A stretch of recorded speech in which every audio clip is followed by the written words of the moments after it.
जाति जनगणना की बात कर रहे थे। जाति जनगणना में पहले से भी आदिवासी और अल्पसंख्यक का गिनती होता था और दलित का भी गिनती होता था। अब ओबीसी का गिनती होने पर इतना दर्द क्यों हो रहा है? दर्द वही तो हम बोल रहे हैं। बीजेपी ने क्या किया, आप गौर कीजिए कि बीजेपी ने एक मोदी जी का क्या टाइटल है, क्या जात है, हम उस पर नहीं जाना चाहते। वो एक ही बात बोलती है ना कि हिंदुस्तान ने पहली बार एक ओबीसी को प्रधानमंत्री बनाया।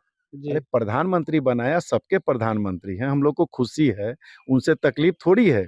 लेकिन एक ओबीसी के प्रधानमंत्री बन जाने से क्या सारे ओबीसी, आज आप जिस समाज से आते हैं बंधु, आप अगर करोड़पति बन जाइएगा तो क्या आपका सब रिश्तेदार करोड़पति बन जाएगा? लालू यादव जी तमाम ओबीसी की बात करते हैं और बीजेपी सिर्फ मोदी जी की बात। 5 जून को आप अपना 1 घंटा 2 घंटा का कीमती समय निकाल के हर एक जिले के मुख्यालय में धरने में शामिल होते हैं, तो वो जो बहरी सरकार जो सिर्फ ऑस्ट्रेलिया और जापान और यूरोप और अमेरिका और सऊदी और कहाँ-कहाँ का खाली दौरा करती रहती है 3000 के प्लेन पर, उस सरकार को जमीन पे आना होगा। लालू यादव जी की सोच वही सोच थी जो सामाजिक न्याय लाई, और हमारे तेजस्वी जी की सोच है आर्थिक मतलब समानता लाने की। और यकीन मानिए लालू जी ने सामाजिक न्याय लाया, यही कारण है कि पिछड़ा का बेटा बोल रहा है, ये मतलब मुस्लिम का बेटा बोल रहा है, ये पिछड़ा का बेटा बोल रहा है, वो पिछड़ा का बेटा बोल रहा है। तो आर्थिक न्याय क्या है? आर्थिक न्याय यही है कि एक का कोठी एक का झोपड़ी नहीं होना चाहिए। यह है। नमस्कार, मैं रंजीत और आप देख रहे हैं लाइव पब्लिक। आज राजद के 1 दिवसीय धरना 5 मई को है, 5 जून को होने वाला है। इसमें जो है राजद के नेताओं लोग गांव-गांव घूमकर इस धरना को सफल बनाने के लिए गांव-गांव में घूम रहे हैं। चलिए राजद के नेताओं लोग से बात करेंगे। जी अध्यक्ष जी, ये 1 दिवसीय जो धरना है, इसका उद्देश्य क्या है? सबसे पहले तो आपके चैनल के माध्यम से जो भी लोग इसको सुन रहे हो उनसे हम आग्रह करते हैं कि 5 तारीख को जिला समाहरणालय के पास, डीम आवास के पास प्रदेश के द्वारा जो आयोजित है, पहले से मतलब तय है कि उसमें महाधरना में हम लोग का जो मुख्य मुद्दा है, जाति जनगणना को लेकर जो भाजपा सरकार साजिश के तहत जाति जनगणना जो चल रही थी उसको बंद करवा दी है।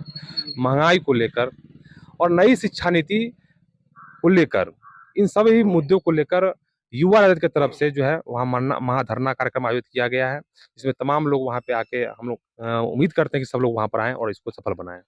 आप जो है जातीय जनगणना को भाजपा को रोक का जिम्मेदार ठहरा रहे हैं, कैसे है? देखिए भाजपा का जो एक सोच है वो मनुवादी सोच है, वो संविधान से नहीं चलता है, वो मनुस्मृति से चलता है।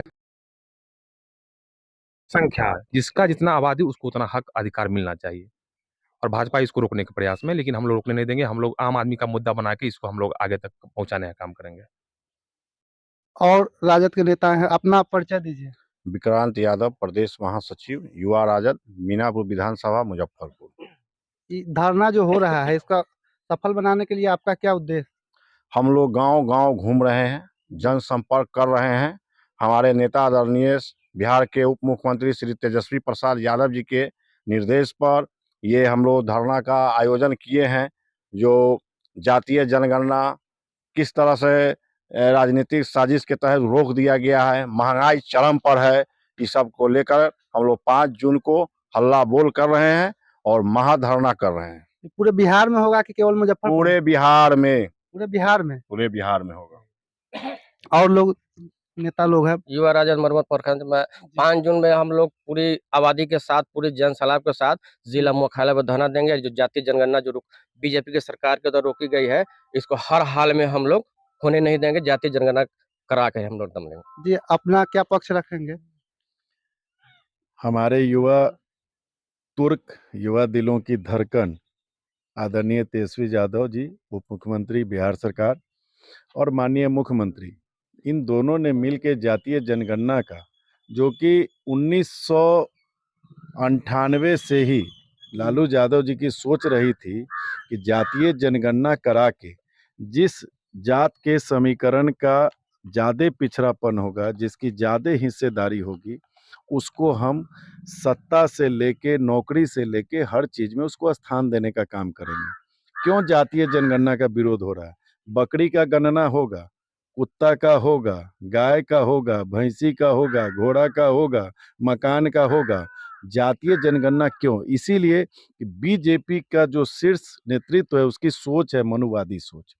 उस सोच का सबसे बड़ा परिणाम क्या है कि जिस दिन दलित का बेटा, मुसहर का बेटा, गरीब, अति पिछड़ा, पिछड़ा का बेटा का संख्या बल पता चल जाएगा, वो अपनी भागीदारी उतनी मांगेगा और वो भागीदारी उसको देनी नहीं है। सुन लीजिए पहले, वो भागीदारी उसको देनी नहीं है। इसीलिए साजिश के तहत उस पहले तो बोला कि हम पैसा नहीं देंगे। जब नीतीश जी के साथ थे तो हाँ कहा, जब महागठबंधन की सरकार बनी तो कहा कि गलत हो रहा है। ये दोहरा चरित्र उनका सबसे पहले देख लीजिए। शिक्षा नीति, मैं आपको एक एग्जांपल देता हूँ, नई शिक्षा नीति क्या है। आपके इस गांव के 1 किलोमीटर बगल में एक कॉलेज है और फिर 10 किलोमीटर में एक कॉलेज है, फिर जी। 10 किलोमीटर बाद एक कॉलेज है। जी। अगर दोनों कॉलेज में, यहाँ वाले और 10 किलोमीटर वाले में 1-1 हजार विद्यार्थी हैं, तो उन दोनों कॉलेज को बंद कर दिया जाएगा। क्यों? नई शिक्षा नीति यह कहती है कि 3000 विद्यार्थी जब तक नहीं होंगे तब तक कॉलेज को चालू नहीं किया जाएगा। तो ये 1 किलोमीटर और 10 किलोमीटर वाले को 20 किलोमीटर वाले कॉलेज में कन्वर्ट कर दिया जाएगा। तो क्या गरीब का, दलित का, पिछड़ा का, अल्पसंख्यक समाज का, अति पिछड़ा, महादलित का बेटा 20 किलोमीटर डेली प्रतिदिन पढ़ने जाएगा? नहीं जाएगा। अब आइए महंगाई पे। 2014 में जी। मोदी जी आए, आप भी बंधु मीडिया से हैं, चौथे स्तंभ है। जी। गैस सिलेंडर आपके घर में भी आता होगा 425 रुपया में, जी। जी। आज आ रहा है 1200 रुपया में। खुश हैं आप? नहीं है। यकीन मानिए कि मोदी जी उस समय 67 रुपये आप पेट्रोल लेते थे और मोटरसाइकिल हुर करते थे। आज माता पिता जितने भी हैं उन्होंने बेटियों को, बेटों को, चूंकि 66% आबादी इस देश में युवाओं की है, जी। मना कर दिया कि बेटा स्कूटर मत चढ़ो, स्कूटी मत चढ़ो। क्यों? 110 रुपया पेट्रोल है। इन सब के मुद्दों को मद्देनजर रखते हुए जी। हमारे युवा नेता, हमारे शीर्ष नेता आदरणीय तेजस्वी यादव जी, लालू प्रसाद यादव जी ने पूरे प्रदेश में भागीदारी सुनिश्चित करने के लिए, इस आंदोलन के लिए जवाबदेही किसको दी?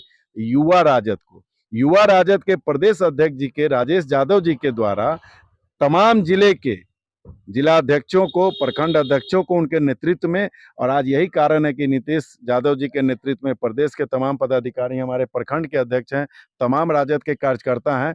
यकीन मानिए यह धरना उस गूंगी बहरी हिटलर शाही सरकार को इस बात को बताने की है जो दिल्ली में बैठी है। और एक अंतिम मुद्दा आपको बता दूं कि आपके चैनल के माध्यम से, जो आपके हजारों व्यूअर्स हैं उनके माध्यम से, कि जनता को जागना पड़ेगा। अगर 5 जून को आप अपना 1 घंटा 2 घंटा का कीमती समय निकाल के हर एक जिले के मुख्यालय में धरने में शामिल होते हैं, तो वो जो बहरी सरकार जो सिर्फ ऑस्ट्रेलिया और जापान और यूरोप और अमेरिका और सऊदी और कहाँ-कहाँ का खाली दौरा करती रहती है 3000 के प्लेन पर, उस सरकार को जमीन पे आना होगा। लालू यादव जी की सोच वही सोच थी जो सामाजिक न्याय लाई, और हमारे तेजस्वी जी की सोच है आर्थिक मतलब समानता लाने की। और यकीन मानिए कि लालू जी ने सामाजिक न्याय लाया, यही कारण है कि पिछड़ा का बेटा बोल रहा है, ये मतलब मुस्लिम का बेटा बोल रहा है, ये पिछड़ा का बेटा बोल रहा है, वो पिछड़ा का बेटा बोल रहा है। तो आर्थिक न्याय क्या है? आर्थिक न्याय यही है कि एक का कोठी एक का झोपड़ी नहीं होना चाहिए। यह है आर्थिक आप न्याय। जाति जनगणना की बात कर रहे थे। जाति जनगणना में पहले से भी आदिवासी और अल्पसंख्यक का गिनती होता था और दलित का भी गिनती होता था। अब ओबीसी का गिनती होने पर इतना दर्द क्यों हो रहा है? दर्द वही तो हम बोल रहे हैं। बीजेपी ने क्या किया? आप गौर कीजिए कि बीजेपी ने एक, मोदी जी का क्या टाइटल है, क्या जात है, हम उस पर नहीं जाना चाहते हैं। जी। वो एक ही बात बोलती है ना कि हिंदुस्तान ने पहली बार एक ओबीसी को प्रधानमंत्री बनाया।